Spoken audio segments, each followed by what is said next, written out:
yo hablé de la dignidad humana según Fernando Rielo, aunque como hicisteis muchos de vosotros, pues hice un breve recorrido por Kant y por Adela Cortina. ¿Por qué? Porque Kant es el gran filósofo de la Ilustración que en la metafísica de las costumbres deja claro la fundamentación de la dignidad, ¿no? Cuando dice que todo ser racional debe ser considerado como fin en sí mismo. ¿Sí? Es decir, nunca puede ser considerado como un medio, sino que vale por sí mismo. Ya la palabra valor nos va a dar mucha idea acerca de la dignidad humana. Pero, como antes le decía a Carlos, esta semana he hablado sobre Adela Cortina y vuelvo a recordar que Adela Cortina es profundamente kantiana, pero además de kantiana, ella tiene una formación y un gran conocimiento de la ética discursiva, tanto de Habermas como de Apple. Y ella, aunque se fundamenta en Kant cuando habla de la dignidad, da un paso más. Y el paso que da más es que no solamente piensa que el ser racional, como dice Kant, tiene valor por sí mismo, sino que además, diríamos, más que, o sea, el lenguaje, la comunicación y sobre todo el reconocimiento recíproco de los seres humanos entre sí, que nos hace a cada uno de nosotros interlocutores válidos, ahí reside la dignidad humana. La dignidad humana no es solo, diríamos, un valor, sino que además ese valor no es solo de conciencia, yo creo que ahí radicaría lo importante, no solo es un valor de conciencia, sino también un valor en donde entra el mundo, diríamos, emotivo, afectivo, ¿sí? Es ese reconocimiento recíproco. Hice ese breve recorrido, pero me centré en Fernando Riel, porque como ya venimos viendo, el valor es, o la dignidad es un valor, es decir, no es un hecho físico. Es verdad que lo tenemos todos los seres humanos, pero no es un hecho tangible, sino que reside en la capacidad, en la potestad, en la posibilidad que tiene todo ser humano, no solo de vivir la dignidad, sino de vivirla de manera plena. Y eso es el espíritu. El ser humano es un ser espiritual y en el espíritu, que Fernando Rielo dice, ahí reside la divina presencia constitutiva, y gracias a esa divina presencia constitutiva, el ser humano es personal y por el hecho de ser persona, alcanza esa dignidad. Un ejemplo y nada más. Fijaos que decimos que es un valor, pero es verdad, y lo comentamos al final en el debate, hay personas, o sea, la dignidad, aunque nos pertenece, al mismo tiempo es una conquista y se puede no alcanzar la plenitud de la dignidad o se puede desviar o desgenetizar esa dignidad. ¿Sí? Pero, ¿por qué? Porque no hemos vivido de manera adecuada. Pero de todas maneras somos dignos, porque siempre podemos cambiar, siempre tenemos esa potestad, siempre tenemos esa posibilidad. El ejemplo de un terrorista, de un asesino, ¿sí? Nosotros decimos no a la pena de muerte, no se le puede matar, porque él tiene siempre posibilidad de cambiar. Ahí radica su dignidad, o es porque la persona por sí misma tiene dignidad. Bueno, pues nada más. siempre lo hacemos más o menos por orden alfabético, entonces le doy la palabra a José Antonio Castillo. Yo simplemente pues he pensado hacer un breve repaso, brevísimo repaso de lo que se habló el día anterior, o por lo menos de mi intervención sobre Kant. Un poquito, pues, que en ese repaso pues tengamos un poquito claro los conceptos kantianos. Yo en mi intervención empecé nombrando pues dos obras en las que Kant un poco toca ese tema de la dignidad, porque no perdamos de vista que ya, como tal y como vimos, en Kant la dignidad está muy ligada al tema de la moral, de la moral. Y entonces dijimos que, estuvimos diciendo que en Kant hay dos obras claves, que es la metafísica de las costumbres, que Juana la ha nombrado antes, escrita en 1785, y la crítica de la razón práctica 3 años después, escrita 3 años después, en el 88. En esas dos obras, pues Kant recoge, bueno, la realidad de dignidad y sobre todo ligada íntimamente, como hemos visto siempre, con la moral. En Kant la moral es un tema clave, es decir, que seamos seres morales por ser seres racionales, eso es una clave en Kant. Y entonces, por tanto, Kant, ¿qué es lo que dice? Bueno, pues que la dignidad es un absoluto intrínseco que tiene ahí el ser humano, a diferencia del precio. Y vimos como Kant, el día pasado, el 5 de marzo, creo que como ha dicho Juana, que nos vimos como Kant, tomando un poco a los estoicos, pues como Kant la dignidad la comparaba, más que compararla, la ponía frente a frente con el precio. Decía, el precio es algo que admite equivalencia, que admite comparación. El precio es algo, el precium en latín es algo relativo. Decía, la dignidad no. La dignidad hace que la persona tenga un valor que no admite equivalencia, que no admite comparación y que no se puede tasar.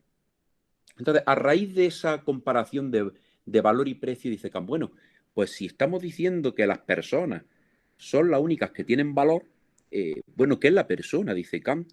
Hay que plantearse qué es la persona. En Kant una cosa lleva a la otra. Dice Kant, pues las personas, y ya Juana nos lo ha recordado, también cuando ha nombrado de la cortina y demás, las personas somos fines en sí mismos. No somos medios, somos fines. Dice Kant, esa es la persona. Dice, pero es que de esa definición de que las personas somos fines en sí mismos nace el respeto. Dice que en el momento en que las personas nos tratamos recíprocos fines y no nos utilizamos, o lo que es lo mismo, en el momento en que las personas no nos instrumentalizamos mutuamente, sino que nos tratamos como fines, dice Kant, estamos teniéndonos respeto uno a otros. De ahí nace el respeto. Entonces, vemos como en Kant qué ligado está la dignidad a la persona, por ser un valor que es la persona únicamente, y cómo eso está ligado al respeto, cómo la dignidad conlleva para Kant respeto a la fuerza. Y claro, el último cabo que le queda acá es decir, bueno, pues sí, la dignidad es un valor que está en la persona es un fin en sí mismo, pero decía Kant, bueno, pero la persona, ¿por qué? ¿Y por qué es la persona? Dice Kant, ¿por qué? Dice, muy sencillo, porque la persona es un ser moral, un ser racional. Entonces, ¿qué es lo que pasa? Que aquí viene el famoso, bueno, pues los famosos matices que se le suele poner siempre a esta forma de entender a Kant, que es decir, bueno, ¿qué parece que nos está diciendo Kant? Que el ser humano, por ser biológicamente humano, es por lo que merece la dignidad. Pues parece ser que no. Parece ser que en Kant el ser humano merece dignidad o tiene dignidad, mejor dicho, perdón, me quería referir que en todo momento he dicho otra palabra, merece respeto y tiene dignidad como valor por ser un ser racional, por su naturaleza racional y por tanto por su naturaleza moral, por ser un ser moral. Es decir, lo que para Kant es digno o para Kant lo que merece respeto es la ley moral. No olvidemos la frase que yo recordé el día pasado, que es muy famosa en Kant, hay dos cosas que crean en mí gran admiración.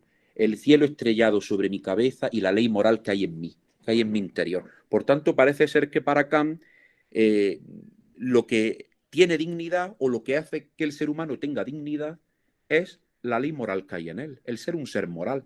Y para Kant, ya dije yo que en alguna obra de Kant, Kant llega a nombrar a la ley moral como algo sagrado. Para Kant la ley moral es algo sagrado, digno de un respeto enorme. Por tanto, en el momento en que el ser humano no sigue su ley moral, pues está de alguna manera también trastocando la humanidad. Kant dice que la humanidad es ese conjunto de seres racionales y de seres morales que convivimos.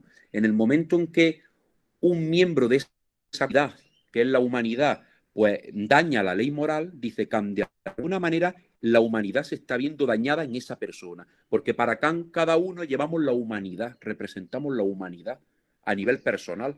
Por tanto, la humanidad queda dañada en el momento que uno moralmente no se comporta como debe de comportarse, no sigue la ley moral.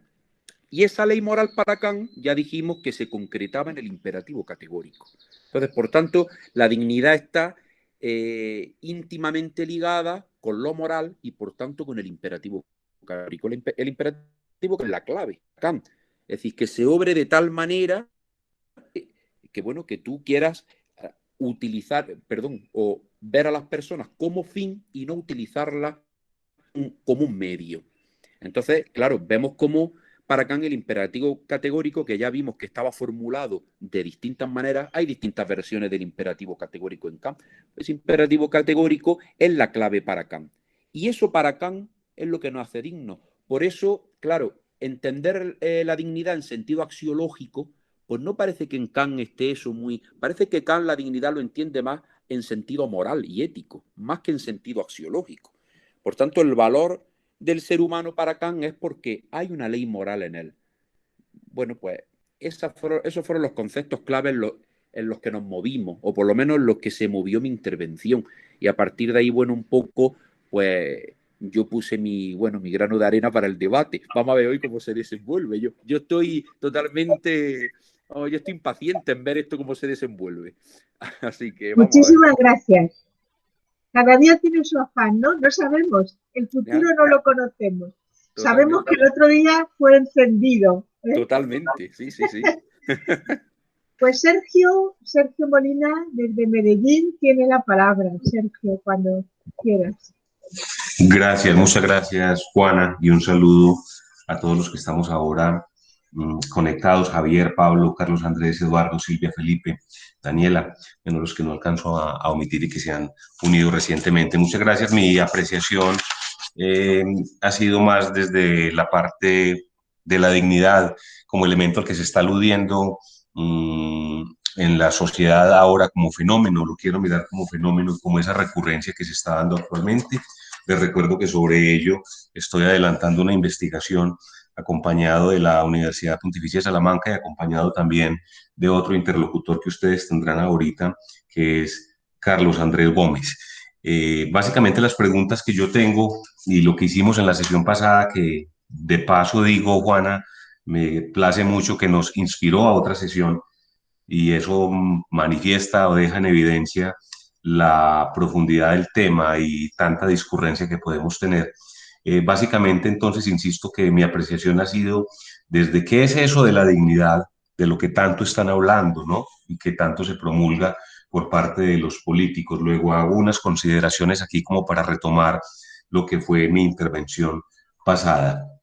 La dignidad, actualmente como un término apelable, cuando ya no queda de otra en términos de derechos humanos. Pues finalmente la persona apela a decir, bueno, respétese mi dignidad sin siquiera saber a qué se refiere con ello. De hecho, pues las preguntas que he manifestado yo siempre es ¿qué es vivienda digna?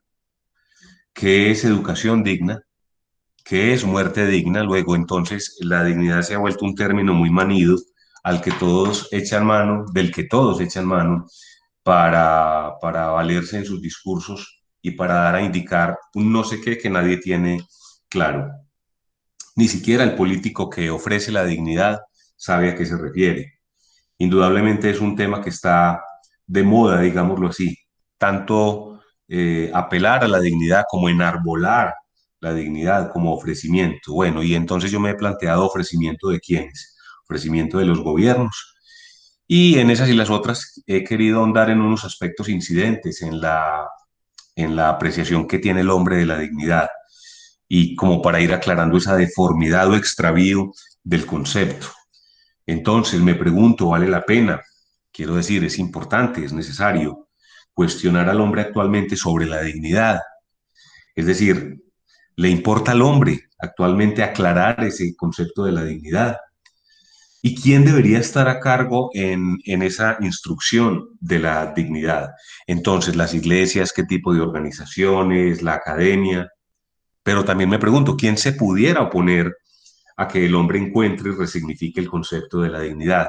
Entonces, no sé si el Estado, quizás la misma política, el poder, los gobiernos. Y también me pregunto, ¿quién garantiza la dignidad y cómo se garantiza? Entonces, tengo unos ejemplos que he palabreado en estos días en el capítulo 3 de la investigación que estamos haciendo junto con Carlos Andrés, y es el de dos estados, dos gobiernos, en este caso el de los Estados Unidos de América, y la alusión que hace en el prefacio cuando habla de bienestar y felicidad, que son propuestas muchas veces en el mismo paquete. Eh, Muchas veces este tema de del bienestar y la felicidad son la antesala a hablar de la dignidad, es decir, algo como que si eres feliz y tienes bienestar, estás gozando de buenos niveles de dignidad. Pues yo me lo pregunto, ¿si será así? Me genera una cuestión adicional en cuanto a que, por lo que veo, se hace muchas veces una categorización de la dignidad, es decir, hay más o menos dignidad en aquel lugar que en aquel otro lugar. Entonces yo quiero, ya sí le doy paso a analizar el caso de Singapur y el caso de los Estados Unidos que les mencionaba. La Constitución de los Estados Unidos en su prefacio garantiza al hombre la búsqueda de la felicidad. Atención, no garantiza la felicidad, garantiza la búsqueda de la felicidad. En esos mismos términos, como aproximándonos hasta qué punto garantiza la dignidad, si es que hablara de ellas. Pues cita que todos los hombres son creados iguales, que su creador los ha dotado de ciertos derechos inalienables y que entre ellos se encuentra la vida, la libertad y la búsqueda de la felicidad. Esas son las consideraciones que hace el prefacio de la Constitución de Estados Unidos. Como buscando el sustento en la política, en el poder, en el Estado, de la dignidad. Esas son las pesquisas que yo intento, porque ya tenemos como una sospecha en cuanto a que la dignidad es el piso, y ahorita lo voy a reiterar, para enarbolar cualquier derecho humano. Hay un caso que me llamó la atención, el caso de Singapur. Por ejemplo, Singapur garantiza una calidad de vida sin par, comparada pues como con otros estados. No obstante, en un artículo que estamos revisando nos queda una inquietud, libertad de o libertad para. En el caso de Singapur, por ejemplo, libertad de una calidad de vida y una esperanza de vida muy alta y una mortalidad infantil muy baja, casi que uno pudiera decir, bueno, en términos de libertad de en Singapur, la vida está garantizada. Cuando analizamos libertad para en Singapur, por ejemplo, la libertad de expresión está coartada, lo mismo el pluralismo político, o en fin, incluso el acceso o la deliberación en medios de comunicación.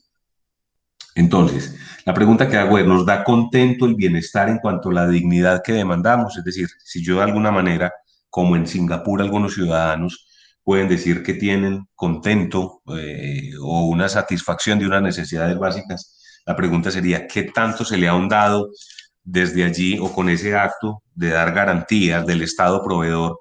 ¿Qué tanto se está dando al mismo tiempo una condición o un estado de dignidad? Y ellos lo tendrán claro. Hay muchas preguntas. ¿Cuáles son las incidencias? Lo quiero también desarrollar en el capítulo que estoy mirando con Carlos Andrés, las incidencias en el hombre cuando apelamos a la dignidad. Y se nos aparecen ahí, pues, como les decía, la religión. ¿Qué le fue dado desde la religión? ¿Qué le fue dado desde sus creencias en cuanto a la dignidad? La política, si la está fomentando, la está atacando. La clase social, me llama mucho la atención este tema de la clase social, porque dentro de esa categorización o no del más o menos digno aparece la marginalidad, la suficiencia económica, la notabilidad. El plebeyo hay veces no se considera digno. Eh, por el contrario, la suficiencia económica genera hay veces una notabilidad paradójicamente demandada por el mismo, eh, el que ostenta la riqueza, pero concedida por el plebeyo. Recuerden que una de las conclusiones de la vez pasada, de la sesión pasada, era esa, que casi siempre esa dignidad viene de afuera, pero que también era un verbo de dignarse, o sea, yo también mismo la puedo reconocer, sobre él también puedo reclamar. Eh, la profesión y las actividades dentro de la sociedad, es decir, uno el asalariado, uno el capitalista, uno el que tiene conocimiento, la cultura, el culto o el inculto en la sociedad, quién se siente o no más o menos digno, el poder, por supuesto. Tú confieres poder y cuando confieres poder casi, casi que estás situando al otro en un estado de dignidad.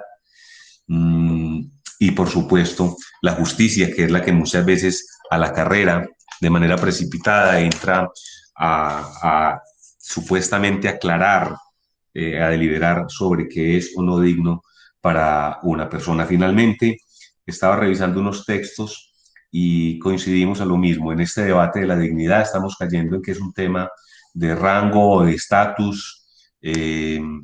Algunos pensadores la entienden o no como un tema no exclusivo, es decir, en eso sí podemos nosotros tener concurrencia, es un tema no exclusivo, la dignidad es la base de los derechos humanos, así se ha planteado en el derecho y así lo encuentra, pero también lo que voy dejando como conclusión es que se está estableciendo una categorización en términos pluridisciplinarios y en términos pluridimensionales de lo que es la dignidad. Luego, es un tema tan largo, tan ancho, que son bienvenidos los escenarios de discusión. Lo que vuelvo y les digo, está ahora más vigente que nunca. Optamos por el valor propio de la persona, por solo hecho de serlo, o por hacerlo, es decir, la dignidad se tiene, pero se practica, se consigue ontológicamente, se consigue, perdón, moralmente otra dignidad, es decir, puedo yo con mis actos hacerme digno, las preguntas y el debate que siempre ha estado contrapuesto a lo ontológico. Bueno, la Segunda Guerra Mundial, había dejado esta nota aquí, nos lleva también a hacer una consideración muy interesante en términos de dignidad. Digamos que esa Segunda Guerra Mundial fue el punto de partida a la discusión que incluso tenemos hoy de lo digno o lo atroz o lo que va en contra de la persona, entendiendo que el ser es creación y co-creación. Muchas gracias, con ello termino y dejo abierto el debate que, como les digo, me enriquece mucho, Juana, y a ti nuevamente gracias porque permite que nosotros vamos por un camino más certero en cuanto a este análisis de qué es eso de lo que tanto se está hablando hoy en día. Muchas gracias. Muchísimas gracias, Sergio, que nos lo ha puesto en la vida cotidiana, ¿no? En el quehacer diario, ¿no? Muchísimas gracias. Pues ahora, si tiene la palabra Felipe Roca, y por último ya, pues Pablo. Felipe, muy buenas. Hola, muy buenas tardes. Encantado de estar de nuevo aquí con vosotros. Feliz Pascua, por cierto. Y bueno, a ver si tenemos ocasión luego también de hablar más detenidamente para ver si nos podemos ver, al menos los que estamos en Madrid, a ver si salen esos planes adelante. Bueno, yo resumiendo muy brevemente la que fue mi aportación del último día, yo hablé de la insuficiencia de los derechos humanos tal y como los conocemos hoy y mi tesis era que esto es así o que esa insuficiencia que yo encuentro se da porque carecen de un fundamento metafísico explícito. Entonces, fundamentalmente, mi crítica iba en el sentido de la ausencia de explicitez o explicidad, no sé cómo sería la fórmula correcta, de una justificación, ¿no? De por qué realmente son necesarios unos derechos humanos y en qué se fundamentan. Y cómo se definiría una dignidad tal que justifique los derechos humanos. Entonces, la crítica además que hacía a estos derechos humanos, bueno, a los derechos humanos tal y como los concebimos hoy, es que su realidad depende de su materialización. Entonces, yo de lo que hablaba es que la concepción materialista de estos derechos nos lleva a pensar que únicamente son válidos porque los hemos consensuado o pactado o convenido. Entonces, ese razonamiento contractualista o de la conveniencia, yo creo que no justifica en ningún caso el hecho de la dignidad humana. Simplemente la siente, la sanciona, la reconoce, la asevera, como se quiera decir, pero no la justifica, es decir, no da razón de por qué hay una cosa tal como una dignidad humana y en qué consiste, ¿no? Igual que se ha decidido que tenemos una dignidad, sin decir cuál es tal dignidad, se podría haber dicho lo contrario, ¿no? Entonces, la lógica que se sigue en el materialismo y en el positivismo, yo creo que no nos permite ni justificar ni dar razón de ser de la dignidad humana, ni tampoco defenderla como es preciso. Entonces, además, yo pues traje a debate, o bueno, saqué el precedente que existe en nuestra historia, que es el del derecho de asilo en la cristiandad, como una forma distinta de materializar la dignidad humana. Y distinta, ¿por qué? Bueno, bueno, en primer lugar, os resumo muy brevemente de nuevo lo que era el derecho de asilo en la cristiandad, entendido como un prederecho fundamental, que es que en primer lugar se confería a todos los hombres y mujeres por igual y por el hecho de ser hombres, ¿no? Es decir, por el hecho de ser seres humanos y dentro del razonamiento cristiano, por ser seres hechos a imagen y semejanza de Dios, ¿verdad? Y, y que por ende tenemos una dignidad. Y en segundo lugar, además, el derecho de asilo a la cristiana consiguió cumplir con su cometido en un sentido material. Es decir, ese objetivo que persigue la lógica materialista en términos de derecho positivo, también el derecho de asilo en la cristiandad lo conseguía. Es decir, conseguía aliviar penas, salvar vidas y hacer justicia frente a la desproporción, por ejemplo, ¿no?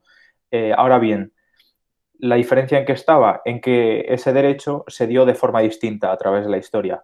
Es decir, en primer lugar como un fenómeno, quiero decir, primero como un fenómeno, luego como una costumbre y ya finalmente se elevó a derecho. Es decir, yo creo que en cierto sentido, en una forma inversa a cómo concebimos el derecho hoy, que es se sanciona, se promulga y luego se espera que todo el mundo lo cumpla, ¿no? Entonces yo veo en el derecho de asilo a la cristiandad un precedente distinto, una forma distinta de concebir el derecho y en realidad también la vida, ¿no? Porque fue precisamente, y esta creo que es una palabra bueno, fue curiosa, creo, ¿no? En nuestro último debate, que es que pusieron en juego su existencia, cargaron de contenido existencial el derecho, ¿no? Entonces, primero se dio como un fenómeno, los cristianos jugaban la vida para dar asilo a las personas. Luego eso devino en una costumbre, cada vez más personas decidieron comprometer su vida con esa causa y luego a raíz de esa costumbre extendida en la cristiandad se elevó a derecho, ¿no? Entonces, bueno, yo encontraba que este era un precedente curioso y además un ejemplo de que se pueden hacer las cosas de una forma distinta, ¿no? Sin obviar, sin dejar de decir la razón explícita por la cual creemos que hay una dignidad humana, ¿no? Porque cuando no se apela a la razón explícita de por qué tenemos una dignidad, entonces empieza a haber problemas, ¿no? Decíamos antes el tema de si la razón biológica, de por qué somos biológicamente seres humanos, si esa es la causa o si es nuestra capacidad de tener una vida moral la que justifica que tengamos una dignidad o no. Bueno, también yo creo que surgió el debate alrededor de eso porque yo mismo pensaba, pues digo, entonces, si por ejemplo fuera, también aquí entra el tema de qué concepción tenemos de la persona, ¿no? Pero entonces, si por ejemplo definimos al ser humano como un ser racional, y la dignidad del hombre está en su capacidad de razonar, ¿qué ocurre con los seres que no tienen capacidad de razonar? ¿Qué ocurre con los animales? ¿Tienen dignidad o no tienen dignidad? Eso también era un tema que luego sacó Pablo, que vamos, lo desarrolló mucho mejor que yo, desde luego. Incluso más allá de los animales, en el caso mismo de nosotros, de los seres humanos, ¿qué ocurre con las personas discapacitadas? ¿Qué ocurre con los no nacidos? ¿Qué ocurre con las personas con deterioros cognitivos? La vejez, ¿no? Pues ahí empiezan a aparecer una serie de problemas, pues porque precisamente no se define la dignidad, ¿no? Y yo creo que, esto no lo dije la última vez, pero yo creo que es que hay un miedo a comprometernos con lo que ocurra si afirmamos que el ser humano tiene una dignidad y decimos por qué la tiene, ¿no? Pero bueno, entonces ya dejo lo demás para que lo debatamos luego. Muchísimas gracias, Felipe. Estamos poniendo cada vez más el dedo en la llaga. Pablo, cuando quieras, tiene la palabra. Vale, quería aportar una idea nueva por no repetir tampoco la sesión anterior. Y bueno, yo había pensado traer el ejemplo de San Francisco de Asís. Entonces, si os parece bien, y un ejemplo en poesía, acabar con un ejemplo de un poema que trata sobre San Francisco de Asís. Y a mi humilde entender, creo que puede servir para que sigamos reflexionando sobre la dignidad. Y lo dejo a vuestro criterio. Entonces, por decir rápidamente cosas que dije la sesión pasada, pues, y que sirven un poco para esta. Yo me preguntaba sobre los orígenes o sí, de dónde puede surgir la dignidad o el valor, ¿no? De algo, pues sí, de Dios, de la naturaleza, de la biología. Como decía Sergio antes, ¿no? Del propio valor de los hechos, una dignidad que se va adquiriendo. Bueno, mi intervención de hoy, en el fondo, es en el plano, digamos, teológico de la dignidad, ¿vale?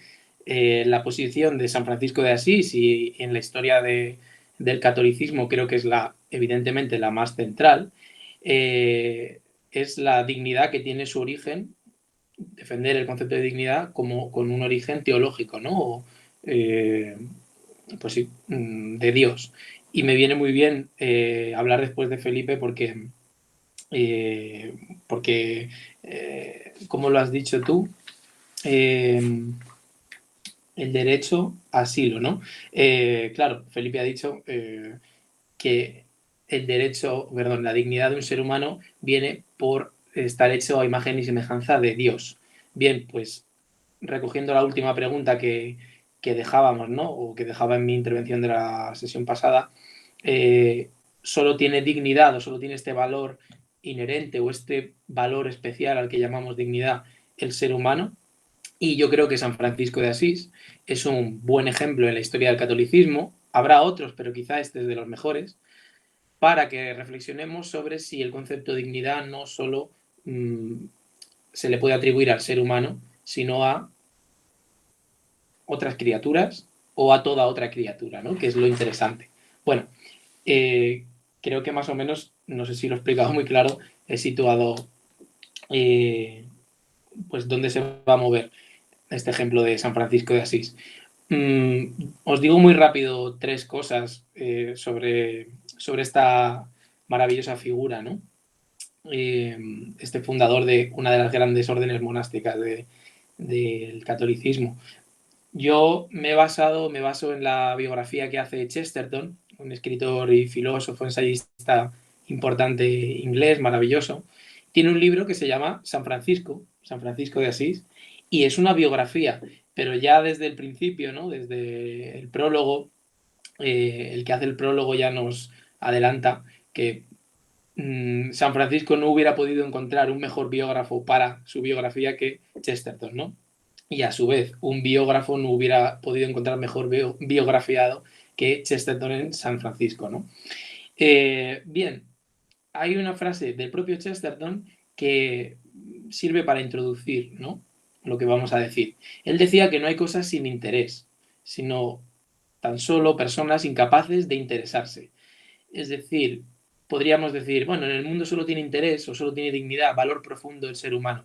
Bueno, a lo mejor eso no depende del ser, sino del mirar, ¿no? No depende de lo dado, sino de con qué ojo lo miremos. Entonces, si queréis y si estáis de acuerdo en afirmar conmigo o en jugar a esta afirmación esta tarde, en el mundo todo tiene una entraña, podríamos decir. Todo tiene alguna entraña que poder sacar. O todo entraña, de algún modo, un enigma o una enjundia. Entonces, si no estamos con la posición de Descartes, y creo que no era el caso la última sesión, Si los animales no son máquinas, no son meros mecanismos para nosotros, meros automatismos sin sentimientos, sin emociones, sin vida interior, sin conciencia, si son puras máquinas, si no estamos de acuerdo con Descartes, entonces, ¿qué son los animales? Bien, hay otras posturas, y también terminé mi sesión anterior nombrando pues, el utilitarismo de Peter Singer, el capacitismo, las teorías del valor inherente, ciertos tipos de contractualismos modificados para darle derechos o para darle valor a los animales o a otras criaturas o a los ecosistemas. Bien, habría que dedicar tiempo a hablar de esas posiciones. Y el libro de Adela Cortina, Las fronteras de la persona, que Juana lo recomienda mucho y a mí me sirvió, pues las explica. Yo me voy a basar en la posición, como hemos dicho al principio, teológica, porque la de San Francisco lo es, ¿no? Bien, vamos a intentar hablar de la dignidad que puedan tener los animales y en general la naturaleza desde la posición teológica, ¿no? San Francisco, por decir 3 líneas básicas de su pensamiento, ¿no? O de lo que fue su vida. Él intentó ser espejo de Cristo, lo cual es muy elocuente para todo lo que vamos a decir. Ser espejo de Cristo o iniciar la imitación de Cristo de una forma absolutamente precisa, nos da mucha información del gesto que él tenía hacia la naturaleza, hacia los animales, porque en ese gesto él está diciendo implícitamente que está realizando el mensaje de Cristo. Es decir, ese trato hacia la naturaleza estaba ya en la palabra de Cristo implícita, porque él quiere ser espejo de Cristo, no porque quiere ser una imitación de Cristo. Pues bien, creo que, y es un poco el libro de Chesterton, ¿no? Las 2 grandes dimensiones de lo que fue San Francisco de Asís fue su interés por la naturaleza y su interés por la poesía, lo cual es muy, muy interesante. Respecto a la naturaleza, él quería vivir en comunión con todo lo viviente, tenía una importancia la naturaleza fundamental para él. Llamaba a todas las criaturas hermanos o hermanas, tanto inanimados como seres animados. El agua era femenino, era hermana agua, el fuego era hermano fuego, la luna era hermana luna, el sol era hermano sol, y también, por ejemplo, hermana oveja, y también hermano lobo, que sobre eso versará el poema que, si tenéis a bien, os leo una parte de Rubén Darío sobre San Francisco de Asís. Era un enamorado, nos dice Chesterton, era un enamorado de Dios y por ende, y por tanto de su creación. Y esta es la clave. Y creo que aquí la teología católica nos da una clave muy potente para hablar sobre el valor del ser humano, pero de toda criatura, de toda existencia. Era un enamorado de Dios y por ende de su creación. Entonces, siempre que veía en su mirada, cuando dirigía su mirada a las bestias, a los pájaros, siempre veía una aureola del amor de Dios. Bien. Entonces dice Chesterton literalmente, cito, no es un hombre que ve el bosque por los árboles. Él quería ver cada árbol como algo único y casi sagrado, como un hijo de Dios y por tanto hermano del hombre. Por eso, ¿y por qué decir hermano de, hermana de a todas las criaturas? Por esa razón, ¿no? Y para terminar esta breve pues sí, semblanza mínima de San Francisco, que habría mucho que hablar de él, ¿no? La poesía. Él, de hecho, se llama Francesco como un apodo, ese no es su verdadero nombre. Le llamaban Francesco como el francés en Italia, porque estaba muy interesado en la poesía de los trovadores franceses. Y siempre iba cantando, siempre iba recitando. Y dice Chesterton que lo que quiere ser San Francisco en la iglesia es trovador de un romance nuevo, de una música nueva, una música, por así decir, refrescante, que la historia todavía no había escuchado. Sus seguidores eran juglares de Dios, así se les conocía, eran juglares de Dios. Y de hecho uno de ellos decía que un monje no debe poseer nada más que su arpa, su cantar. Y para terminar, hay 2 obras que hay gente que dirá que son un poco ingenuas poéticamente o que no tienen mucha filigrana técnica, métrica, poética, pero son 2 obras muy importantes. El Cántico del Sol, de San Francisco de Asís, y el Cántico de las Criaturas. Es decir, un canto, un poema, una loa, una alabanza poética a todo lo creado. O sea, todo lo creado merece algo como un poemario, es que no es un poemario como lo sentiríamos o lo entenderíamos hoy en día, porque él lo que hacía era cantarlo por los prados, cantar su obra por los prados. Bien, pues como resumen, idea principal de todo lo que he podido decir es que la filosofía y la religión de San Francisco consistía en ver una luz sobrenatural en las cosas naturales, una recuperación de las cosas naturales. Y por supuesto, el ser humano con un papel fundamental en la creación, ¿no? Entonces, dice Chesterton que el camino de San Francisco es muy exigente, y es verdad. Dice literalmente que es un camino donde ni los ángeles se aventuran. Es decir, es un camino pues, espiritualmente muy exigente, vivir con la mirada franciscana. Pero el gesto de San Francisco, dice Chesterton, es algo así como lavar el agua con el agua o purificar el fuego con el fuego y recuperar todo lo natural purificado con la pátina o el brillo divino. Bien, pero esto es algo que de algún modo es una posición católica pues que no se la inventa, pero en San Francisco coge una intensidad y un realce muy fuerte, ¿no? Termino con el poema que os quería leer. No sé si tengo tiempo, igual me he extendido mucho. Sí, que la expectativa está creada, hay que leerlo. Sí, pero no es entero, porque es un poema de estos Sí, de Rosario Catarata o Cascada, Torrente, es un poco largo, pero he seleccionado unos fragmentos que en 3 minutos que lo puedo leer. muy bien. Bien, entonces, la mejor forma de tratar al maestro San Francisco, al maestro trovador, es con poesía, ¿no? Y bueno, la conclusión del poema o la conclusión a la que llego yo de los fragmentos que os voy a leer y la conclusión, evidentemente, en relación con el concepto de dignidad, me la reservo por si hay alguien que quiere decirme su interpretación o quiere decirme lo que le surge y luego, pues, si hay ocasión, la comento. El poema de Rubén Darío se llama Los motivos del lobo. Es precioso, es maravilloso, ¿no? Y narra un encuentro hipotético entre San Francisco y un lobo salvaje, sanguinario. Y, concretamente, el centro del poema y la clave es lo que San Francisco quiere hacer con ese lobo. Y entonces creo que lo vais a seguir perfectamente y creo que se va a entender. Sin más, os lo leo.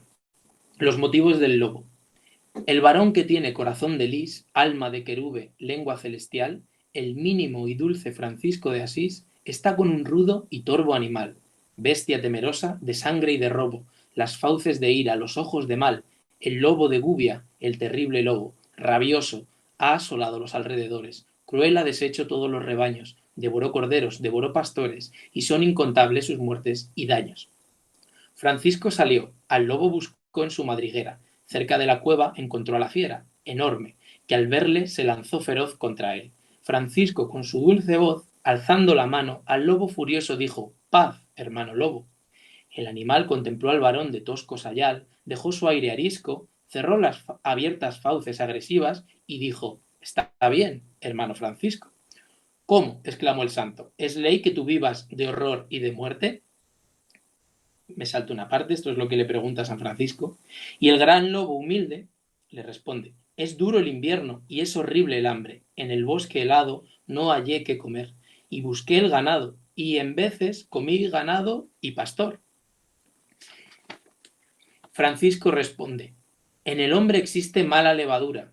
Cuando nace viene con pecado. Es triste, mas el alma simple de la bestia es pura. Tú vas a tener desde hoy qué comer. Dejarás en paz rebaños y gente en este país. Que Dios melifique tu ser montaraz». «Está bien, hermano Francisco de Asís. Ante el Señor que todo ata y desata, en fe de promesa, tiéndeme la pata», le dice Francisco. El lobo tendió la pata al hermano de Asís, que a su vez le alargó la mano. Fueron a la aldea. La gente veía y lo que miraba casi no creía. Tras el religioso iba el lobo fiero, y baja la testa, quieto le seguía, como un can de casa o como un cordero. Voy a la parte final. El lobo está un tiempo en el convento, viviendo en paz, intentando ser un animal pacífico, pero se vuelve a la montaña. Y entonces San Francisco vuelve a preguntarle, vuelve a buscar a la montaña, por qué se ha ido y por qué ha vuelto a ser sanguinario.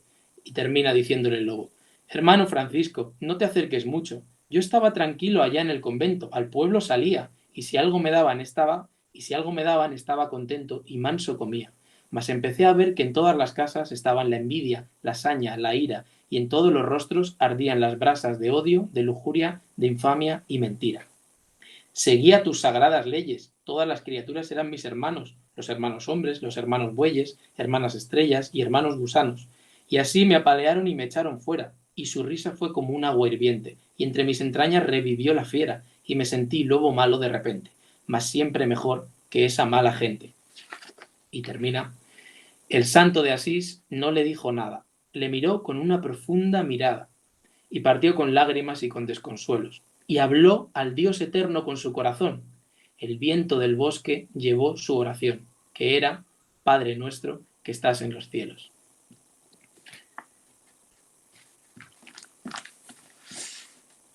Pues, impresionante, ¿no?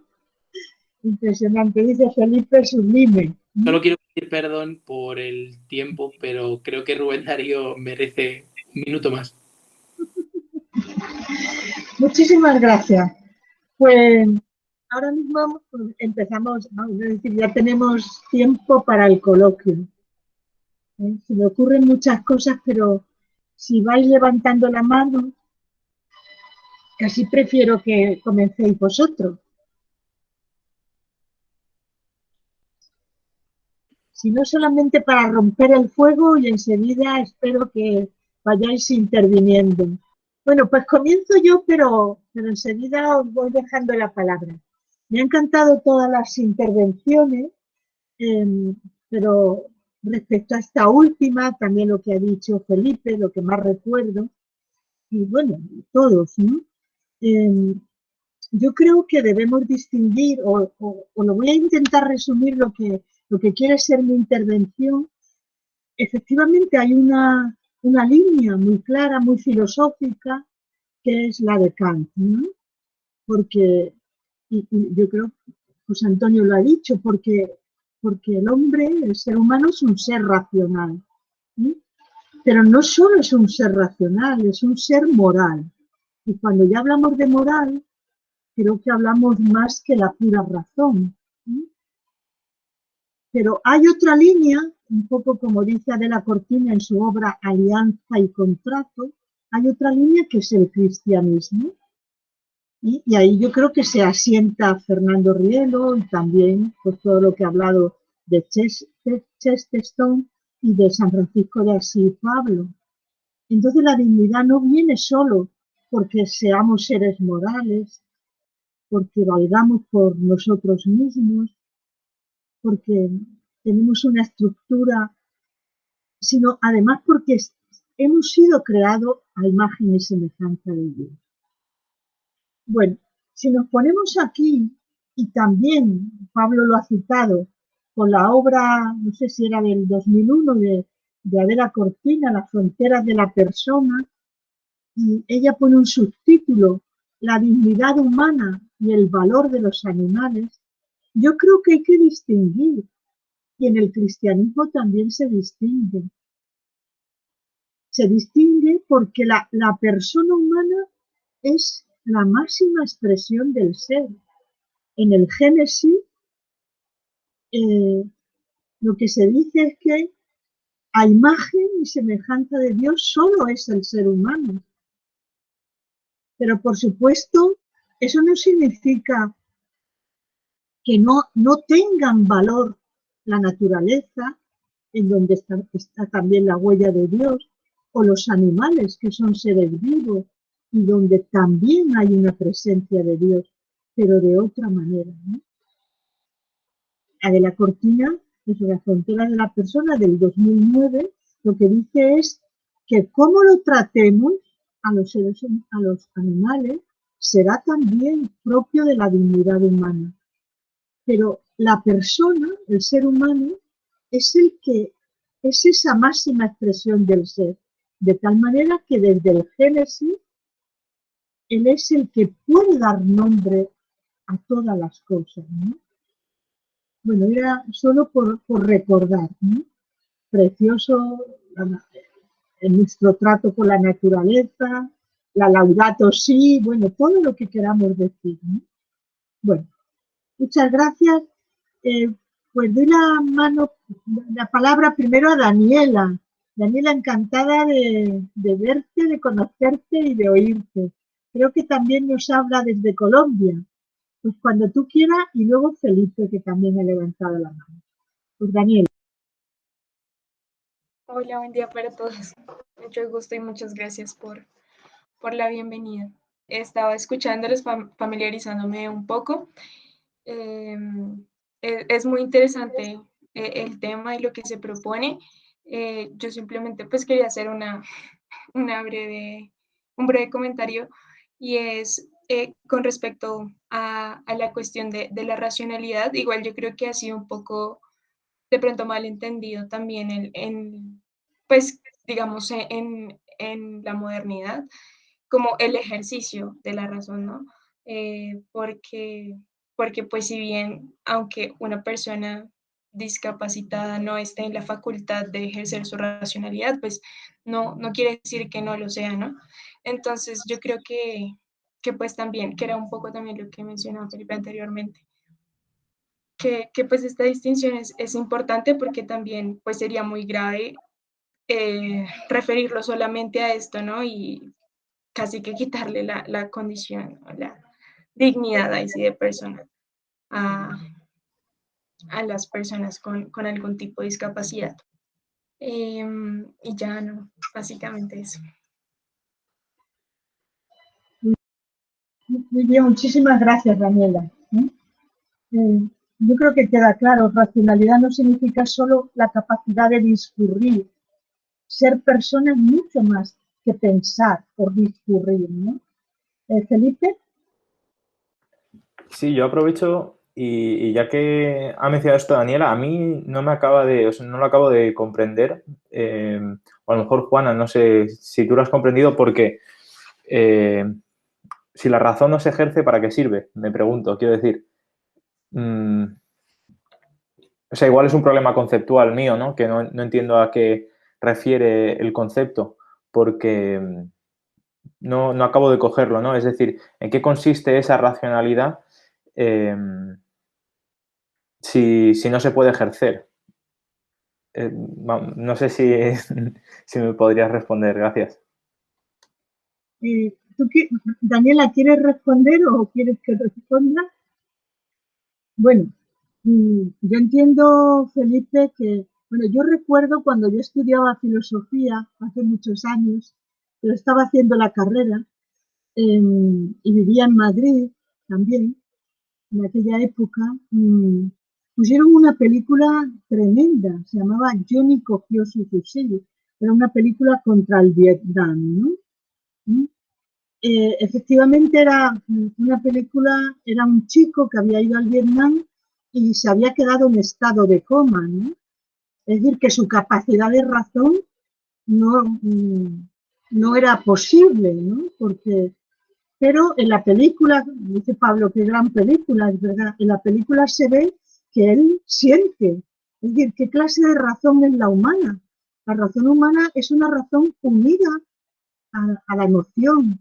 Nosotros decimos, siguiendo a Fernando Rielo, que no solo somos razón y tampoco somos solo voluntad, sino somos también, o somos sobre todo seres unitivos, ¿no? Bueno, la única persona que trata que aquel ser humano que en la película en ningún momento se ve su rostro porque está, bueno, no lo hemos visto porque debe estar hecho polvo, ¿no? Es una sábana y debajo está el cuerpo, ¿no? Es una enfermera que cuando pasa junto a su cama le trata como persona, le acaricia o le dice buenos días, bueno, le siente como persona. Y él al contacto, cuando ella llega, siente. ¿Sí? Entonces, decir que el solo discurrir, o sea, que yo no pueda ejercer la razón porque estoy en estado de coma o estoy discapacitado, bueno, tengo un proceso cognitivo deteriorado, lo que sea, no soy persona, es que no es cierto. Y si todavía decimos que es que somos más que nuestra psique, porque somos espíritu, el espíritu es mucho más, no sin razón, no sin sentimiento, no sin capacidad unitiva, somos mucho más, ¿no? Por tanto, no sé, cualquier... Yo me acuerdo que la primera vez que di clase, el instituto, yo dije algo de que el ser humano es un ser que habla.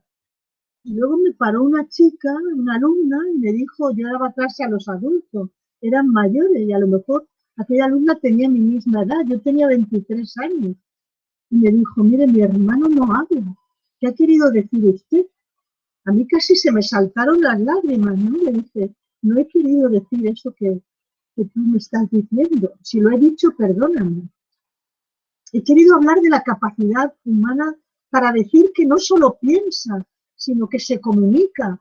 Pero no he dicho, o no he querido decir que es. Porque pensar, sentir, comunicarse, viene de ser espiritual. Pero claro, no olvido aquella conversación, ¿no? Bueno. Por añadir a lo que estábamos hablando de que, bueno, ¿qué pasa? Que si una persona no puede ejercer su parte racional, ¿no? Que si eso realmente se puede decir que es un ser racional. Bueno, yo creo que en parte también, sobre todo por lo que he visto en las clases, ¿no? Cuando trabajas como profesor, te das cuenta a veces de estas pequeñas cosas, que es que realmente lo que es la parte racional de una persona es muy amplia. Entonces es muy difícil que no pueda utilizar absolutamente ninguna parte. A lo mejor una persona no es capaz de hacer un pensamiento, no sé, por hablarlo, por ejemplo, con asignaturas lógico-matemático, o le cuesta la lingüística o algo así, pero muchas veces, por ejemplo, lo que es la parte, digamos, racional, de, por ejemplo, pensar, si yo siento esto, esta persona es capaz de sentir esto también, de hacer esa conexión que hemos dicho, de ver en el otro lo que yo puedo sentir o lo que yo puedo pensar, ese razonamiento sí es capaz. Entonces creo que es muy complicado que una sola persona no tenga absolutamente ninguna capacidad de acceder a su parte racional. Gracias, Silvia. Sergio. Sí, Juana, muchas gracias. En esta intervención que creo que es la primera que hace Daniela, nos pone en situación, nos ponen en un estado de gran deliberación, porque das en el punto, Daniela, desde el tema de la racionalidad. Y Juana, solamente para agregar que recuerda que es uno de los escenarios límite en los que vamos a estar, cuando se habla, por ejemplo, de muerte digna y hasta sepultura digna, que eso fue lo que lo que encontramos y lo que estamos investigando ahora. Entonces, bueno, hablas de muerte digna y las personas dicen que no dolor. ¿A qué te refieres con eso? O, por el contrario, morir en un posado o estar horizontalmente en unas sábanas blancas, limpias, aseadas, con asistencia, eh, no sé, con caridad. ¿O te refieres a muerte digna cuando no agonizas o que no haya convalecencia incluso? Porque es que muchos están evitando el dolor porque ven en el dolor un acto, o mejor, un hecho indigno a un ideal que tienen de vida funcional, de vida bien, de vida óptima, y es la negación del dolor y de pronto la oda a esa comodidad. Y entonces también hablan ya en otro extremo de sepultura digna y es lo que cuestionamos Carlos Andrés y yo en los conversatorios y en la investigación que hacemos ¿y cómo es esa muerte, cómo es esa sepultura digna? Es cubierto, es en posición horizontal, es ungido quizás, es quizás estar con una túnica blanca, con rosas, flores o naturaleza alrededor. En fin, entonces esto lo que nos lleva es a la confusión y me parece pertinente lo que manifiesta Daniela, a la confusión del concepto o al extravío o al desgaste, porque ya no sé si siquiera cuál de los tres. Jurídicamente no olviden que hay veces se hablan de los interdictos mentalmente, pero incluso el interdicto mentalmente en derecho, en términos jurídicos, pues tiene un tutor que lo que pretende es que se decida para él o que al menos se le haga valer su dignidad o al menos la dignidad que le corresponde, solamente para dejar como ese asterisco y esa nota o resaltar que este tema, precisamente cuando hablemos de dignidad, en estos dos aspectos, tanto de muerte digna, sepultura digna y racionalidad o estado comatoso, vamos a tener ahí el gran debate. Pues bueno, yo venía un poco a compartir pues mi concepción sobre todo de lo que hemos hablado el día de hoy y la sesión anterior. Y bueno, pues justamente después de la sesión que tuvimos anteriormente, pues yo, conversando con una persona, me habló sobre un poco la voz interior, que lo definía como aquella voz más o menos más de carácter anímico, lo que sería lo que te dice el alma, ¿no? Y que pues más adelante yo estaba reflexionando sobre esa expresión y yo de alguna manera llegué al punto en el que ese yo interior, ese yo anímico, podría ser a lo mejor la voz de la dignidad, como ese alma que es como el legado divino pues, de un ente, pues, un Dios. Y que además reflexioné bastante sobre una poesía que yo escribí hace tiempo y que esa poesía era como un diálogo con, pues eso, con yo mismo. Y pues en esa poesía yo diferenciaba, por un lado, mi yo exterior, que sería pues el que se enfrenta al mundo día tras día, y ese yo interior, que sería pues a lo mejor el que me quiere proteger, bueno, realmente como si hubiese una relación de protección entre ambos yo.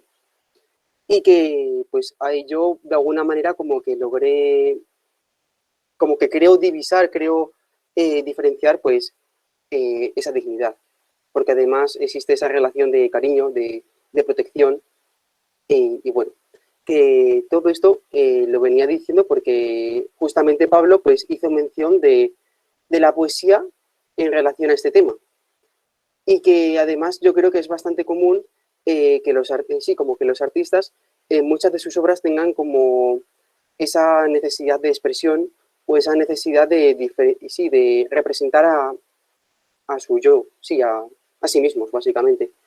Y por otro lado, en relación a la segunda intervención que hizo Juan acerca de la dignidad sobre la naturaleza, los animales, bajo mi punto de vista, yo sí que creo que tienen dignidad, porque sí, en mi entender, ha sido algo creado y algo que existe al igual que nosotros, yo creo que, pues, que tiene una dignidad y que merece ser respetado. Y el problema si nos ponemos a pensar, a lo largo de la historia, a medida, sí, que la naturaleza y el entorno en el que vivimos se ha ido respetando menos a medida en el que esa concepción pragmática, finalista y superficial del mundo ha ido incrementando. Y yo creo pues que esa relación que yo por lo menos noto, que a lo mejor puede no ser verdad, pero yo lo percibo de esa forma, pues yo creo que puede decir bastante. Y bueno, pues aquí acabaría mi intervención. Muchas gracias. Muchas gracias. José Antonio Castillo. No, yo quería simplemente tomar el hilo cuando estabais comentando el tema de la razón. Bueno, es obvio, volviendo siempre a Kant, es obvio que para Kant la razón es algo más que un simple discurrir. Es decir, por supuesto, la razón para Kant toma toda la dimensión teórica, toma toda la dimensión práctica, estética y muchas más cosas. Es decir, la razón para Kant diríamos que lo es casi todo. Entonces, bueno, decir con esto que, bueno, yo pienso que se ha estado comentando el tema de la razón, la dignidad, la tienen las personas por ser racionales, por ser morales. Pero yo me pregunto, volviendo a Kant, si pudiéramos preguntarle a Kant y lo tuviésemos aquí en este seminario, yo no creo que Kant conciba a nivel real, lo puede concebir a nivel, a nivel virtual, pero a nivel real creo que no. Yo no creo que Kant conciba a un ser humano desligado de su razón. A mí me cuesta trabajo. Por eso cuando Kant dice que las personas tenemos dignidad por ser seres racionales, pero claro, ¿qué ser para Kant es biológico y no es racional? Yo creo que ninguno. Vamos, yo creo que Kant da por asentado que el ser humano, por ser humano, su naturaleza biológica ya está dotada de una racionalidad y de una moral. Es decir, el ser humano nace con la ley moral. ¿Qué ser humano para Kant no es racional? Otra cosa muy distinta es que haya seres humanos racionales que hagan un uso estúpido de su razón. Claro, que también por algún lado creo que Kant lo dirá. Y haya seres humanos que hayan perdido su capacidad racional por tener algún accidente o por pasarle algo. Pero el ser humano es racional por naturaleza y por tanto tiene esa dignidad. Se ha hablado también de los animales. Yo creo que en la exposición que yo hice o en el debate que tuvimos el 5 de marzo, ya lo dije yo también, los animales, y con esto retomo lo que ha dicho Juana, vamos, por coger un poco de ecología. Es decir, no podemos compararnos con los animales. A los animales los queremos mucho. Yo soy el primero que los quiero mucho. Yo sería incapaz de maltratar a un animal, pero seamos claros. Es decir, desde el punto de vista teológico, la dignidad que Dios da al ser humano no se la da a un animal. Eso, vamos, eso está más claro que el agua. No creo que eso lo ponga nadie en duda.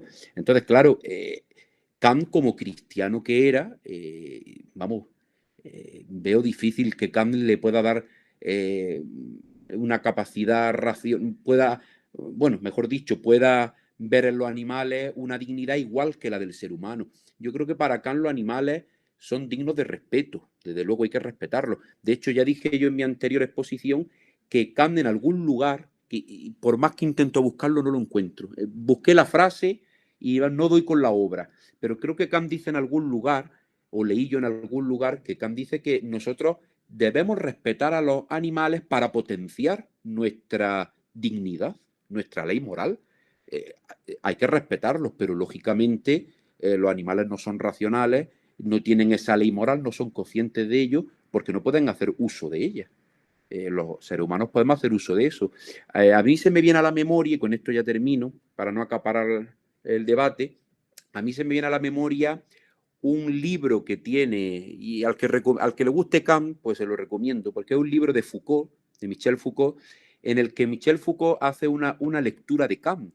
Sobre todo, concretamente, hace una lectura de la antropología de Kant. Y entonces Foucault defiende que Kant, su antropología es en sentido pragmático. ¿Qué quiere decir esto? Pues que Kant en su antropología no se para tanto a decir qué es el hombre, sino que Foucault lo que dice es que Kant se preocupa más por ver el hombre cómo puede hacer utilidad de su ser hombre. Cómo puede hacer utilidad, es decir, cómo puede convertir el hombre, su ser hombre, útil para la humanidad, dice Foucault. Es decir, por tanto, ahí vemos cómo ese uso que Kant le da a su razón, a esa razón humana, bueno, no se lo puede dar un animal. Entonces, ese pragmatismo del hombre no lo tiene un animal. Pero que hay que respetarlos, por supuesto, para potenciar en nosotros esa dignidad, para potenciarla. Entonces, bueno, volviendo a lo de antes, a mí me cuesta creer que Kant conciba un ser humano biológico sin razón o sin ley moral. Es imposible. Se podría concebir a nivel virtual, pero a nivel real me parece que no. Muy bien, muchas gracias. Diana, cuando quieras. Buenas Hola. tardes a todos. Muy buenas. Retomando la cuestión de si los animales tienen o no tienen dignidad, Pico de la Mirandola, en su obra El discurso sobre la dignidad del hombre, afirmaba que los animales no tienen dignidad, precisamente porque no tienen capacidad intelectual. Y es esa capacidad intelectual y la inteligencia y la capacidad de elevarnos y aspirar a lo divino lo que precisamente hace posible la existencia de la dignidad. A mí me encantan los animales, pero yo personalmente no llegaría a atribuirles esa dignidad. Luego también en esta obra de Pico ponía también de manifiesto los riesgos de la libertad humana. Y a mí me sorprendió mucho eso. ¿Y por qué creo yo que afirmo eso? Porque yo creo que afirmo eso porque si la libertad se usa para elegir el mal, por ejemplo, viviremos siempre en un vacío, sin brújula. No habrá honestidad, no habrá amor ni solidaridad. Y, bueno, por ejemplo, en las noticias se habla mucho de crisis política, crisis sanitaria, económica. ¿Y la crisis de valores? ¿Habla alguien de la crisis de valores? Esta crisis es posiblemente la causa de todas las demás crisis. Y yo creo que para solucionar esto, aparte de una educación en valores, es muy necesario tener conciencia y tener voluntad. La voluntad de hacer buen uso de tu libertad, una libertad que es relativa, y orientarnos siempre hacia el bien, evolucionar y buscar la perfección, la que elevará la dignidad del hombre, acercándolo, según Pico en este caso, a lo divino. Y de esta forma nunca se cometerán actos indignos. Muchas gracias a todos y magnífico poema, Pablo. Gracias. Muchas gracias, Diana. Yo iba a recordar que lo que ha hablado Diana recuerda al poema de Rubén Darío de Pablo, ¿no? Yo creo que esto que mencionaba Diana de la crisis de valores tiene mucho que ver también con la tesis que pude traer a colación con el tema de los derechos humanos en la actualidad, ¿no? El problema del derecho positivo, que yo creo que en definitiva son consecuencias del materialismo. De hecho, a mí me gusta, o sea, a mí cuando hay personas que están estudiando bachiller o historia, filosofía y tal, me resulta como muy fácil ayudarles porque desde la modernidad y la modernidad mal entendida, esa mala interpretación, esto tuvimos además ocasión, Pablo y yo, de hablarlo en una ocasión del tema del antropocentrismo, ¿no? Un antropocentrismo mal entendido, yo creo que ha llevado al hombre a ponerse en el centro, pero olvidando que él no es lo único que existe en este mundo, ¿no? Y una consecuencia de ello yo creo que ha sido el materialismo, ¿no? Y luego el materialismo nos ha llevado al nihilismo. Entonces, esa crisis de valores creo que viene de concebir que el ser humano o de que el ser humano únicamente se ocupe de sus pasiones, ¿no? Ese yo creo que es uno de los grandes problemas, que el ser humano únicamente se ocupe de sus pasiones y ahí entra la crisis de valores. Y claro, ese nihilismo luego desemboca en el absurdo y de ahí hay poco más ya. Del absurdo o pues llegas a Cioran o te suicidas o aquí hay que ver qué pasa, ¿no? Entonces, esas son las consecuencias dramáticas del materialismo. Entonces, sí, efectivamente, una crisis de valores. Y a mí, de hecho, me hace pensar también, volviendo al tema de los animales, claro, si los animales no tienen dignidad, porque podría decirse, ¿no? Porque no están hechos a imagen y semejanza de Dios. Decía Juana, efectivamente tienen esa huella, ¿no? Pero si no están hechos a imagen y a semejanza de Dios, ¿qué es ese Dios o quién es ese Dios? Yo creo que esa es una pregunta fundamental en todo esto. Y a mí, cuando suelo hablarlo también con otras personas, a lo mejor, bueno, sí, también desde el ámbito filosófico, pero de pues personas no quiero decir personas de a pie, porque yo también soy persona de a pie, pero ya sabéis, ¿no? Los que estamos un poco metidos en este mundo de la filosofía, enseguida nos pensamos que somos aquí los grandes pensadores, ¿no? Pero sí que hablando con otras personas no tan familiarizadas con el mundo de la filosofía, a mí me gusta traer a colación el tema de cuál es ese Dios que me permite decir que yo estoy hecho a imagen y semejanza de Él, ¿no? Y yo creo que es la clave es el amor. Y concebir el amor, yo creo que esto ya lo dije el otro día, no me acuerdo ya, siempre al final acabo hablando de lo mismo, ¿no?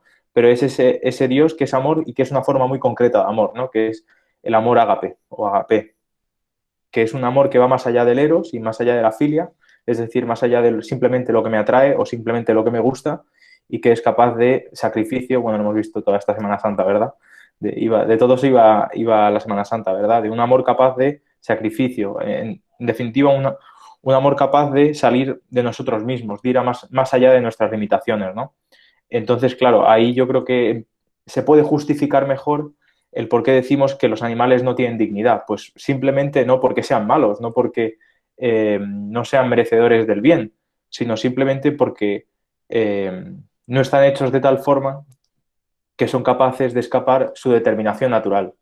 Y pues precisamente esto también lo dice Fernando Rielo, ¿no? Un ser finito abierto al infinito, que eso es lo que nos caracteriza y ahí también entra nuestra libertad y la gran responsabilidad que tenemos con los animales, con nuestro prójimo, etcétera, etcétera. Entonces, bueno, al final yo creo que todo se resume un poco en una cuestión casi de disquisición antropológica. Igual, el siguiente tema que nos toca hablar es la naturaleza humana, no lo sé. Igual que antes hemos ido delimitando qué significa tener razón, ¿no? Y yo creo que José Antonio lo ha explicado muy bien desde Kant, ¿no? Tener razón no es solamente eso, discurrir o como decía Silvia, llegar a unos procesos cognitivo, lógico, matemático, hay muchos más. La intuición, la capacidad de ponerse en el lugar del otro, etcétera, ¿no? Tendríamos que decir, o sea, tenemos que saber qué queremos decir cuando estamos hablando de seres racionales, ya que hemos hablado durante 2 sesiones de la dignidad, tenemos que saber también qué queremos decir cuando hablamos de dignidad. Es decir, no atribuirle dignidad a los animales, yo creo que todos estamos de acuerdo, que no quiere decir que no tengan valor o que el trato con ellos no tenga que ser digno de respeto por nuestra parte. ¿Sí? Por ejemplo, en ese libro de Adela Cortina, por decirlo, dice, y algo lo habéis dicho, y creo que también lo ha dicho Diana, porque y también ahora Pablo, cuando ha hablado del amor, es que la reciprocidad con el animal no es lo mismo que las personas entre sí. Y cuando ha hablado del amor, Pablo ha dicho, nosotros estamos capacitados de otra manera. O sea, la huella de Dios en cada uno de nosotros es diferente. Tenemos capacidad las personas humanas de cambio, lo cual el animal está determinado de otra manera.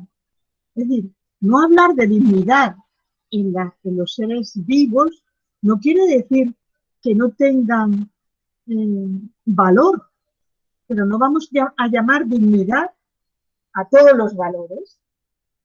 Y la dignidad, claro que es un valor, porque no es un hecho físico, es algo más. Bueno, nos quedamos aquí. Y bueno, Daniela quiere hablar ahora y Felipe te pregunta que cómo interpretas el poema, Pablo. Daniela. Sí, es que con respecto a la pregunta que hacía Felipe, me gustaba mucho la explicación que hizo José Antonio, porque en efecto no me refería solamente como un ejercicio pues específico de la racionalidad. Y lo que quería decir es que, no sé, yo lo veo que tal vez no tenga que servir para algo, ¿no? La racionalidad en el hombre es el modo de ser. Es el modo de ser del hombre. Entonces, no, pues solamente quería decir eso. Muy bien. Pablo, te toca. Bueno, a ver, es que realmente hay 1000 cosas y pues habría que seleccionar. Voy a responderte, Felipe, a cómo creo que se puede interpretar este poema, sobre todo el final, ¿no? El hecho de que se vaya caviloso por el bosque hablando con Dios, San Francisco. Pero si os parece, os propongo esto y a lo mejor se aviva el debate o hay gente que me lanza algo a mi dignidad humana, que no creo que deba ser tan respetada. Vamos a ver. Por el tema de si aplicamos o no el concepto de dignidad a los animales. Juana dice que tienen valor. Hay gente que habéis dicho, bueno, podemos, incluso creo que, no sé si era Diana, queremos mucho a los animales, los puedo adorar, pero no voy a decir que tienen dignidad. Bien, bueno, la filosofía también se tiene que encargar, una de sus labores es conceptual, ¿no? Es un ejercicio de un poco desbrozar la maleza de confusión conceptual. A veces, simplemente, entonces son etiquetas. Son etiquetas, entonces lo que importa es lo que hay detrás de esas etiquetas. Digamos la palabra dignidad para los seres humanos y valor para otras cosas, la palabra valor también es muy espinosa, porque la palabra valor está en Marx, es uno de los conceptos económicos fundamentales que le lleva miles y miles de páginas en el Capital, por ejemplo. Entonces yo propongo esto, a ver qué os parece. Y tiro del hilo de lo que ha dicho Felipe, creo, en su intervención, que me ha gustado mucho, el derecho de asilo, ¿no? La justificación de que tenemos dignidad, según decía Felipe, es el imago Dei, ¿no? La doctrina de estamos hechos a imagen y semejanza. Que yo creo que es una idea muy potente y reitero, creo que en la teología católica hay potencia y fuerza filosófica enorme para tratar ciertos temas, y este puede ser uno. Porque creo incluso que esto que yo pueda decir ahora brevemente lo puede sostener alguien aunque quite la figura de Dios. Es decir, las criaturas y el ser humano tienen dignidad porque han sido creados por Dios, entonces viene de Dios, pero creo que incluso podríamos convencer a alguien ateo o podríamos convencer a alguien que quite la figura de Dios y que siga diciendo, poder seguir diciendo esas criaturas por cómo son, quién ha sido el creador, por qué existen, eso lo dejamos en suspenso, pero por cómo son, porque es un hecho fáctico que existen, pueden tener algo así que llamemos con etiqueta de dignidad o con otra etiqueta. Un respeto que merecen que nos dirijamos y que los tratemos de una cierta manera. Yo creo que en eso radica la dignidad, si analizamos un poco ese concepto.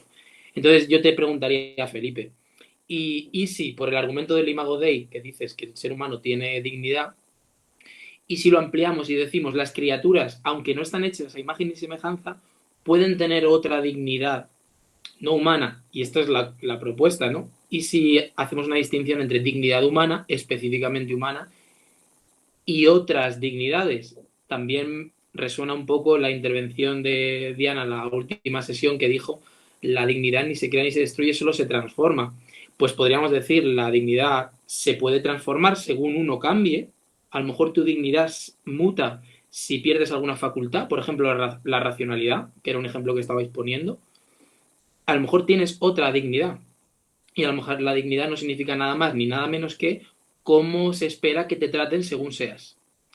Entonces, las criaturas en el contexto teológico, como San Francisco de Asís, ¿no? Pedía, tienen dignidad por ser criaturas, por ser parte de la creación, porque aunque no sean imago Dei, no son imagen de Dios, pero tienen la huella de Dios, de algún modo, ¿no? Y poco más, creo que era eso lo que te quería decir, Felipe. Aunque decías que del nihilismo vamos a Cioran, bueno, yo te diría que el reto de Cioran es leerlo con alegría. Eso decía Sabater, ¿no? Que es el que lo introdujo aquí en España. Cioran, gran filósofo rumano impresionante. Me callo, poco más. Felipe, El tema ahora se pone espinoso, ¿no? Desde luego. Gracias, Pablo, por responder.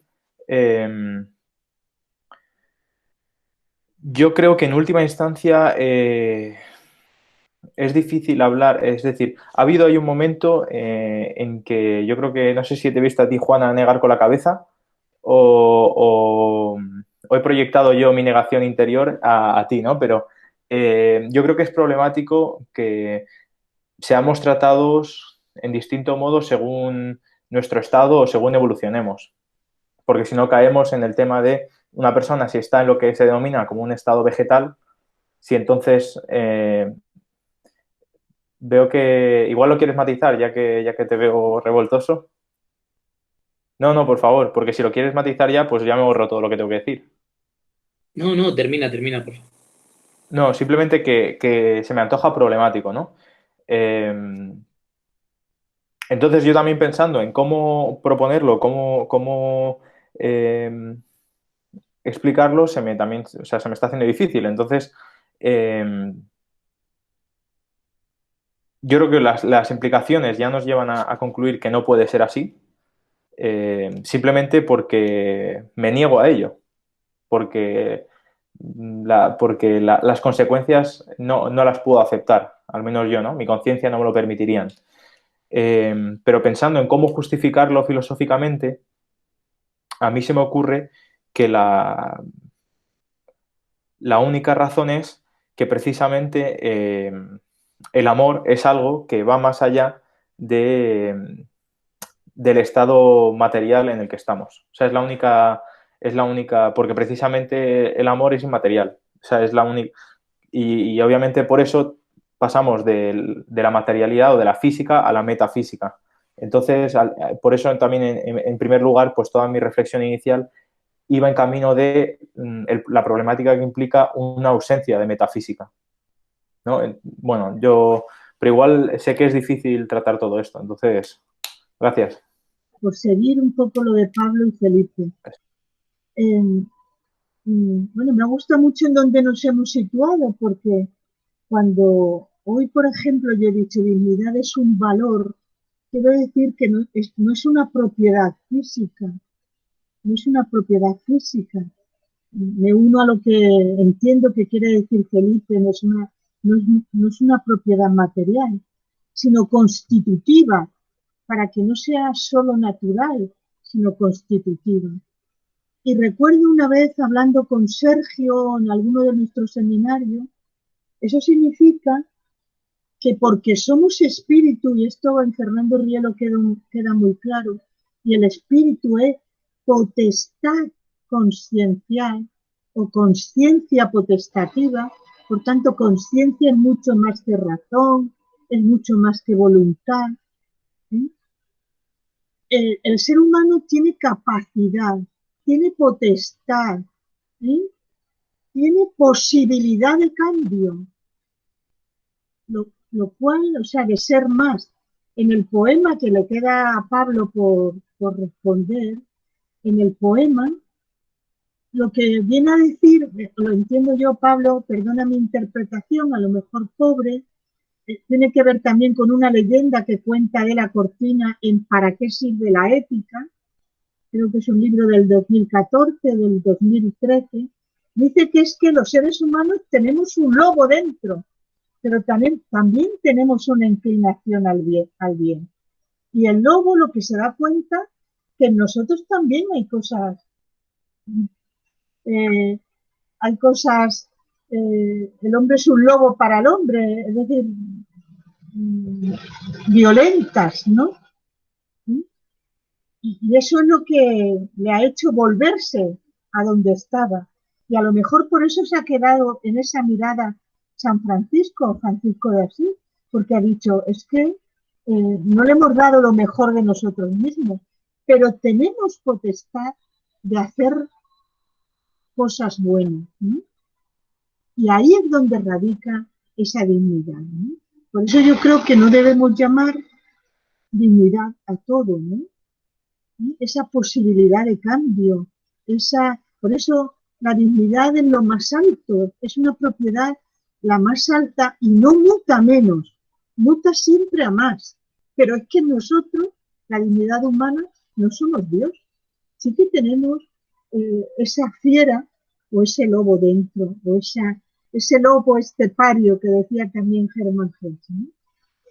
Bueno, pues Silvia, Pablo, Felipe, cuando queráis, y vamos terminando. Silvia, ¿tú quieres o quieres Silvia? Vale. Bueno, me ha venido muy bien en realidad que esta intervención viniese antes de la mía, porque me sirve para enlazar lo que quería decir. Vale. Y es que hemos estado hablando todo el tiempo de dignidad, ¿no? Pero como cuando los demás te respetan desde fuera. Entonces, creo que no hemos tocado el tema de cuando tú mismo te respetas desde dentro, de respetar tu propia dignidad. Y esto viene a colación de que desde hace un tiempo, a ver cómo lo cuento, siempre lo voy a tratar con un tema concreto, pero estoy segura de que se puede extrapolar a otros temas, como es, por ejemplo, el tema de que en mi barrio cada vez, desgraciadamente, hay más panfletos sobre prostitución. No tengo otra palabra más fina, pero voy a utilizar esta, prostitución tal cual. Entonces, una vez en mi instituto salió el tema y me llamó mucho la atención porque muchos de mis compañeros decían, pero profe, eso no atenta contra su dignidad porque al final no deja de ser elección suya. Entonces, la profe recuerdo que nos preguntó, ¿pero realmente es elección suya y respeta su dignidad cuando estamos hablando de que su entorno, porque no es una elección como tal libre totalmente, sino que su propio entorno las tiene que empujar a ese tipo de oficio, desgraciadamente. Y además se abrió un debate a raíz de eso sobre, pero profe, no, yo lo digo como lo decían en ese momento, decían, pero profe, ¿no es muy diferente a, por ejemplo, una actriz? Porque dice la profe, es que están vendiendo su cuerpo, el cuerpo al final es parte nuestra, es algo que tiene que ser respetado, igual que nuestra mente, igual que nuestro espíritu, etcétera. O sea, no puedes coger y decir el cuerpo por un lado, mi espíritu por otro y demás. Y recuerdo que en ese momento decían, pero profesora, ¿no es diferente a una actriz, por ejemplo? Porque la actriz también vende su cuerpo cuando hace una obra de teatro. Entonces, muchas veces ese razonamiento lo tengo muy claro de que no es lo mismo decir, estás vendiendo tu cuerpo para esto o estás poniendo un precio para esto otro. Pero sí me cuesta después encontrar los argumentos para defender que hacer una cosa no es lo mismo que hacer la otra. Entonces quería poner este tema aquí, a ver si alguien es capaz de ayudarme, porque seguro que me va a tocar en algún momento contarlo. Muchas gracias, Silvia. Claro, Juana, es que las interpretaciones de este poema y tantas cosas, pues no son unívocas y no son cerradas. Pues sí, me encanta y creo que da mucho que pensar la tuya y quizá más que lo que yo pueda deciros. Y creo que en el fondo el poema sí que se puede leer en el sentido de que el lobo intenta pacificarse, pero ve más mal en el mundo, en los humanos, que incluso en él mismo. Bien, esa quizá puede ser una lectura. Porque claro, él dice, más siempre, me sentí lobo malo de repente, más siempre mejor que esa mala gente. Es decir, que incluso los seres humanos eran peores que él matando de forma natural en la montaña. Ahora, yo creo, y con esto mi interpretación y mi idea de esa dignidad, es que también habría que decir, ¿de qué dignidad hablamos? ¿De una dignidad mundana frente a otras formas de hablar del concepto de dignidad? Es que es muy complicado, ¿no? Pero yo creo que también San Francisco se va con lágrimas en los ojos, pero se va caviloso y cogitabundo, pensando, es que a lo mejor no le he tratado como la criatura que es, como merece, según la criatura que es. Es que su sitio es la montaña. Yo he intentado desnaturalizar un poco su existencia. He querido llevarlo a mi vida conventual, a una vida de paz, a una vida cristiana, pero no es su sitio, ¿no? Yo creo que también se podría leer así. Y tratar al lobo como merece ser tratado por cómo es, pues creo que respetar su dignidad, entre comillas, o respetar su X, no sé qué palabra usar.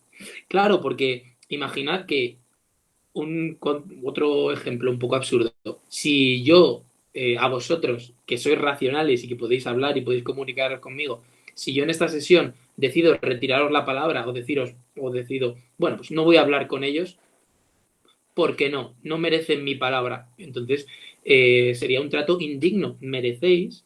Es que yo creo un poco que me quedé un poco en la etimología de dignare, ¿no? De lo que alguien respeta, lo que alguien, perdón, merece. Lo que alguien merece que le sea dado por cómo es. ¿No? Pues sois racionales, merecéis la palabra. Pero si a un ser no racional, a un niño, alguien que haya perdido la racionalidad por un accidente, a una piedra, le empezamos a hablar demasiado o hablar simplemente, pues eso, en un plano racional que no es el suyo, no lo estamos tratando como merece. No sé si me explico. Y al lobo no se le respeta su dignidad cuando se le lleva a la ciudad o a un zoo y se le da la comida ya cazada. No se respeta que en su naturaleza está el depredar. Es que yo iría un poco por ahí, pero bueno, lo dejo y esa era un poco mi humilde interpretación del poema. Bien, José Antonio. Vamos a ver, yo será que a lo mejor soy más simple que el mecanismo de un chupete, pero yo es que lo veo bastante claro. Yo voy aquí a traer a Santo Tomás de Aquino. Bueno, pues vamos a ver, Santo Tomás de Aquino en la Suma Teológica dice que la realidad es multiforme, que la realidad es diversa y por tanto en la realidad no podemos ser todos iguales.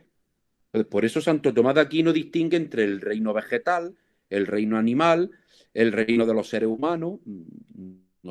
Es decir, yo es que el concepto de igualdad está sobrevalorado y lo entendemos mal.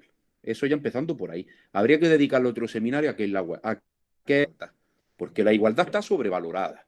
Y estamos en una sociedad que no ha llevado a sobrevalorar la igualdad, como no ha llevado a tener un concepto de amor equivocado y como no ha llevado a equivocarnos en tantas cosas. Y no nos equivocan en más, pues porque a lo mejor no tenemos más tiempo la tele encendida. Si no, más no equivocaría.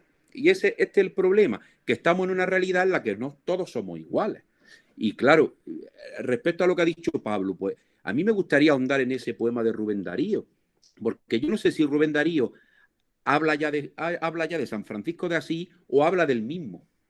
Me gustaría a mí ver si Rubén Darío no se ve reflejado en San Francisco y está muchas veces pues reflejando en San Francisco inquietudes de él. No perdamos de vista que Rubén Darío pertenece al modernismo y una característica fuerte del modernismo es un narcisismo muy refinado que tiene el modernismo.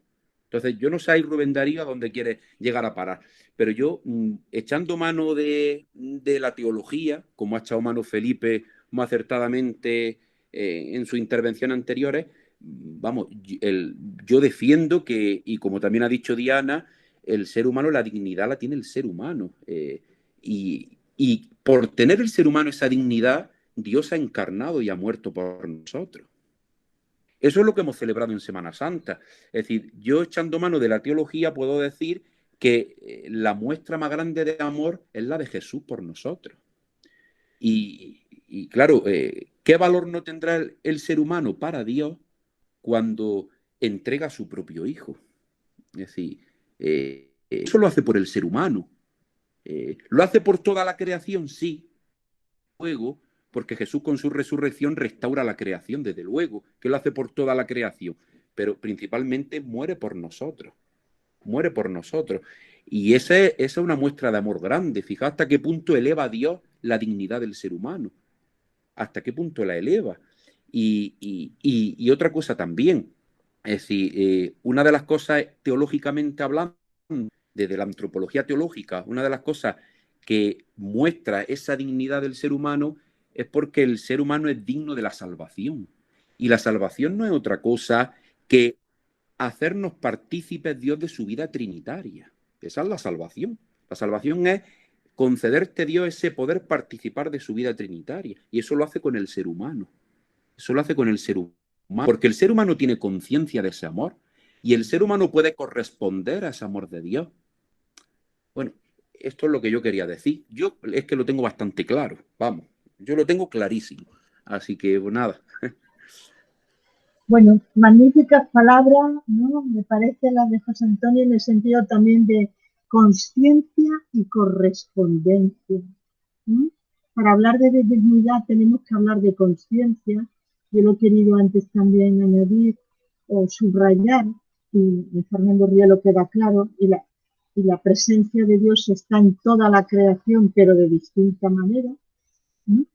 Y correspondencia, la correspondencia entre las personas es de total reciprocidad y no es la misma con los demás seres vivos. Nos queda una palabra que es Felipe. Yo hay 20, sí, me tengo que ir, despedirme de todos hasta el próximo día, por si... Y Silvia, Silvia, lo que nos has dicho no lo vamos a olvidar, por si no da tiempo ahora. Y Felipe además quiere hablar de un posible encuentro personal en Madrid. Lo digo porque a lo mejor yo en algún momento me tengo que despedir. Con la palabra la tiene Felipe. Muchas gracias a todos. Y saludo, Sergio, a Carlos. Bueno, ha escrito un libro sobre un gran pensador colombiano, ¿sí? Que es Nicolás Gómez Dávila, ¿sí? Y nos quería hablar de ese libro. Pues tiene la palabra Felipe. Gracias, Juana. No, yo también por responder un poco a Silvia, la forma en la que yo intentaría tratar ese tema, ¿no? Que es, la verdad es que es muy difícil. A mí también me ha ocurrido muchas veces, ¿no? Que te quedas un poco como sin argumentos o no sabes cómo bien justificarlo, ¿no? Sobre todo cuando te ponen un contraargumento tan bueno como el de venderse, ¿no? Porque esa es la cuestión. Si no es lo mismo venderte de una forma u otra.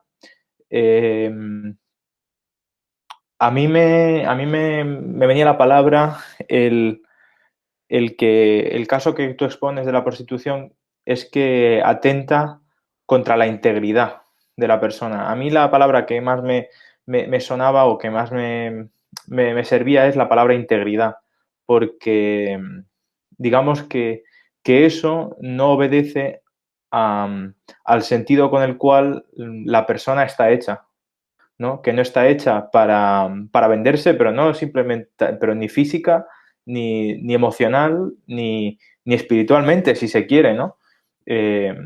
Porque en definitiva no estamos hechos para vendernos, para utilizarnos como mercancía, sino para compartirnos sanamente, con sentido, con un propósito, ¿no? Entonces a mí la forma en que yo pensaba pues cómo trataría ese tema es desde la integridad, y también pensando que la integridad es precisamente cuando el ser humano está integrado en todas sus dimensiones, cuando todas sus dimensiones apuntan al mismo sentido, ¿no? Cuando el sentido, precisamente, de esto también habla mucho Fernando Rielo, de unidad, dirección y sentido, pues cuando el sentido está encaminado, o cuando toda la vida del ser humano está encaminada hacia su sentido, hacia lo que hace su vida plena, sin entrar a juzgar el hecho que lleva a la persona a cometer una u otra acción, ¿no? Como en el caso de la prostituta puede ser el prostituirse, o en el caso del asesino asesinar, o miles de otras cosas menos, digamos, así tal vez estrambóticas o tal, que nosotros llevamos a cabo en nuestra vida y que tampoco están a la altura de nuestra integridad. Gracias. Muy bien, muy bien. Para despedirme y agradecerle a José Antonio la intervención. Estoy contigo, José Antonio. Hacía falta un poquito de Santo Tomás de Aquino aquí. A ver, siempre viene muy bien. No, yo un poco también para clarificar mi postura y que no se me malentienda, de que yo quería un poco, como se suele decir, menear el avispero para crear un poco de polémica, pero en realidad lo único que os propongo, ¿no?, es que la dignidad como problema conduce a la pregunta de qué merece cada cosa. No solo el ser humano, ¿no?, sino qué merece cada ser. Entonces, pues sí, yo creo que mi objetivo es más humilde, es ese, ¿no? No dudo del concepto de dignidad humana, y creo que incluso puede ser la dignidad más compleja, pero en cuanto a poder usar ese concepto a otras criaturas y decir que hay una multiplicidad de dignidades, aunque pueda haber una jerarquía y el ser humano pueda estar en la cúspide. Pero respecto a eso, pues soy escéptico y solo estaba intentando pensar en alto con vosotros. Muchísimas gracias por la tarde, como siempre. Pues muchas gracias y nos vamos despidiendo y hasta pronto. Y muchísimas gracias a todos. Y gracias a Daniela, que la vemos por primera vez. Gracias.